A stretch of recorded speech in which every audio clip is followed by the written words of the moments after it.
স্বাধীনতাৰ ৭৭ বছৰ পিছতো উন্নয়নে স্পৰ্শ নকৰা মৰিয়নিৰ এখন গাঁও আজি পৰ্যন্ত কোনো ধৰণৰ উন্নয়নৰ মুখ দেখা নাই অসম নাগালেণ্ড সীমান্তৰ ৰজাবাৰী গাঁওখনে 1955 চনতে চিকিৎসক মেৰী বেৰীয়ে স্থাপন কৰিছিল এই গাঁওখন উন্নয়নৰ মুখ নেদেখা গাঁওখনৰ পৰা সীমান্ত প্ৰতিম বৰ্মনৰ এক প্ৰতিবেদন আমি আগবঢ়াব বিচাৰিছো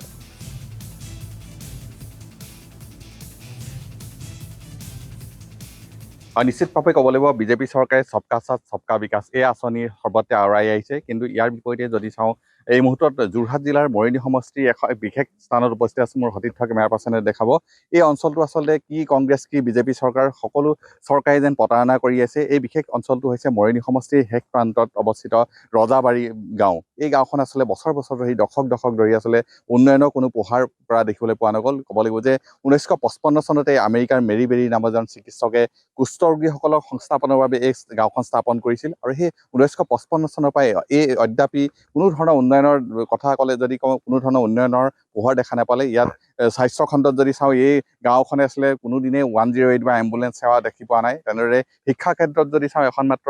প্ৰাথমিক বিদ্যালয় আছে ইয়াৰ বাহিৰে কোনো ধৰণৰ উচ্চ শিক্ষাৰ বাবে কোনো অনুষ্ঠান প্ৰতিষ্ঠান নাই আৰু তাতোকৈ কথা ক'ব লাগিব যে মোৰ সতীৰ্থ কেমেৰা পাৰ্চন দেখাইছে যি এখন নৈ পাৰ হৈ গৈছে গাঁওখন পোৱাৰ পাক মুহূৰ্তত এখন নৈ আছে অৰণখাম নৈ এই নৈখনত আজি কপিটি আছিলে কোনো ধৰণৰ এখন গড়কাপ্তানি পথৰ ইয়াত কোনো এখন দলং নিৰ্মাণ নহ'ল স্থানীয় ৰাইজে আছিলে আবেদন নিবেদন কৰি কি কংগ্ৰেছ চৰকাৰ কি বিজেপি চৰকাৰে তেওঁলোকে আবেদন নিবেদন কৰি এক প্ৰকাৰ ভাগৰি পৰিছে আৰু ইয়াৰ পাছতো দেখিবলৈ পোৱা কোনো ইয়াত এখন দলং নহ'ল সেইবাবে এতিয়াও আচলতে বহিৰা জগতৰ সৈতে এক প্ৰকাৰ সংযোগ বিচ্ছিন্ন বুলি ক'ব লাগিব মই ইয়াত কিছু স্থানীয় লোক আছে তেওঁলোকৰ সৈতে কথা পাতিবলৈ যত্ন কৰিম কেনেধৰণে তেওঁলোকে সা সুবিধা লাভ কৰিছে কি ক'ব ইয়াত বছৰ ধৰি কি অসুবিধা আছে আপোনালোকৰ আমাৰ ইয়াত এতিয়া বৰ্তমান এইখন ৰংখাম নৈ একদম প্ৰাথমিক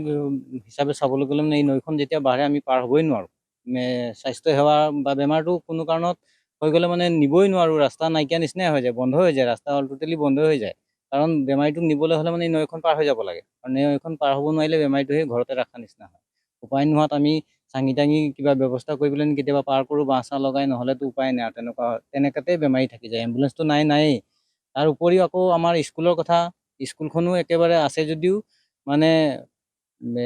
শিক্ষকবিলাকে পঢ়া নাই তেনেকুৱাকৈ আহে বতৰ ভাল হ'লে আহিব পাৰে ৰাস্তা নাথাকিলেতো শিক্ষকক আমি দায় দিব নোৱাৰোঁ কাৰণ তেওঁলোকে যিটো সময় পাঠদান দিব লাগে আহে কিন্তু সময় ৰাস্তাটোত যদি পাৰ হ'ব নোৱাৰিলে তেতিয়াহ'লে সেইদিনা স্কুলখন বন্ধ হৈ থাকে পাঠদানৰ পৰা ইয়াত যিহেতু মৰিয়নি সমষ্টিৰ বিধায়ক ৰূপজ্যোতি কৰ্মী সমষ্টি তাৰ বিধায়কগৰাকী আহে নে